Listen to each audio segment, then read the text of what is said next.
Hi hello friends, welcome back to Jai Maruti creations. Bigg Boss ಮನೆ ಒಳಗಿರುವ ಸ್ಪರ್ಧಿಗಳಿಗೆ ನಾಮಿನೇಷನ್ಗೆ ಸಂಬಂಧಪಟ್ಟಾಗೆ ಒಂದು ಆಕ್ಟಿವಿಟಿ ಕೊಟ್ಟಿದ್ದಾರೆ. ಈ ಆಕ್ಟಿವಿಟಿ ಪ್ರಕಾರ ಬಿಗ್ ಬಾಸ್ ಮನೆ ಒಳಗಿರುವ ಸ್ಪರ್ಧಿಗಳನ್ನು 2 ತಂಡಗಳಾಗಿ ಡಿವೈಡ್ ಮಾಡಿದ್ದಾರೆ. ಒಂದು ಗರ್ಲ್ಸ್ ಟೀಮು, ಇನ್ನೊಂದು ಬಾಯ್ಸ್ ಟೀಮು. ಬಿಗ್ ಬಾಸ್ ಯಾವ ಟೀಮ್ನ ಹೇಳ್ತಾರೆ ಆ ಟೀಮ್ ಅವರು, ಅಂದರೆ ಗರ್ಲ್ಸ್ ಟೀಮ್ಗೆ ಹೇಳಿದ್ರೆ ಗರ್ಲ್ಸ್ ಟೀಮು, ಬಾಯ್ಸ್ ಟೀಮ್ಗೆ ಹೇಳಿದ್ರೆ ಬಾಯ್ಸ್ ಟೀಮು, ಅವರು ಹೋಗಿ ಫಸ್ಟು ಯಾರು ಬಿಗ್ ಬಾಸ್ ಲೋಗೋ ಇರುವ ಬಾವುಟವನ್ನು ತೆಗೆದುಕೊಳ್ತಾರೆ ಅವರು ಇಬ್ಬರನ್ನ ನಾಮಿನೇಟ್ ಮಾಡಬೇಕಾಗಿರುತ್ತೆ. ಆ ಇಬ್ಬರು ಒಂದು ಸ್ಟೇಜ್ ಮೇಲೆ ನಿಂತ್ಕೊಂಡು ನಾವು ಈ ಮನೆಯಲ್ಲಿ ಇರೋದಕ್ಕೆ ಏನು ನಮಗೆ ಅರ್ಹತೆ ಇದೆ ಅಂತ ವಾದ ಮಾಡಬೇಕು. ಆ ಇಬ್ಬರ ವಾದ ಪ್ರತಿವಾದನ ಗಿಲ್ಲಿ ಅವರು ಕೇಳಿಸ್ಕೊಂಡು ಯಾರು ಬಿಗ್ ಬಾಸ್ ಮನೆಯಿಂದ ಹೊರ ಹೋಗಬೇಕು ಅಂತ ಗಿಲ್ಲಿ ಅವರು ಅವರಲ್ಲಿ ಒಬ್ಬರನ್ನ ನಾಮಿನೇಟ್ ಮಾಡಬೇಕಾಗಿರುತ್ತೆ.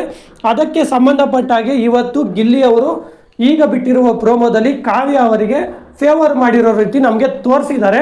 ಅದಕ್ಕೆ ಅಶ್ವಿನಿ ಗೌಡ ಅವರು ಗಿಲ್ಲಿ ಅವರಿಗೆ ಬೇಕಾಗಿರೋರನ್ನ ಸೇಫ್ ಮಾಡ್ತಾ ಇದ್ದಾರೆ, ಅವರಿಗೆ ಬೇಕಾಗಿರೋರಿಗೆ ಫೇವರ್ ಮಾಡ್ತಾ ಇದ್ದಾರೆ ಅಂತ ಗರಂ ಆಗಿದ್ದಾರೆ. ಅದಕ್ಕೆ ಗಿಲ್ಲಿ ಅವರು ಕೂಡ ನಾನು ಯಾರಿಗೂ ಇಲ್ಲಿ ಫೇವರ್ ಮಾಡ್ತಾ ಇಲ್ಲ ಅಂತ ತುಂಬಾನೇ ಖಡಕ್ ಆಗಿ ಉತ್ತರ ಕೊಟ್ಟಿದ್ದಾರೆ. ಗಿಲ್ಲಿ ಕೂಡ ತುಂಬಾನೇ ಗರಂ ಆಗಿದ್ದಾರೆ ಅಂತ ಹೇಳಬಹುದು.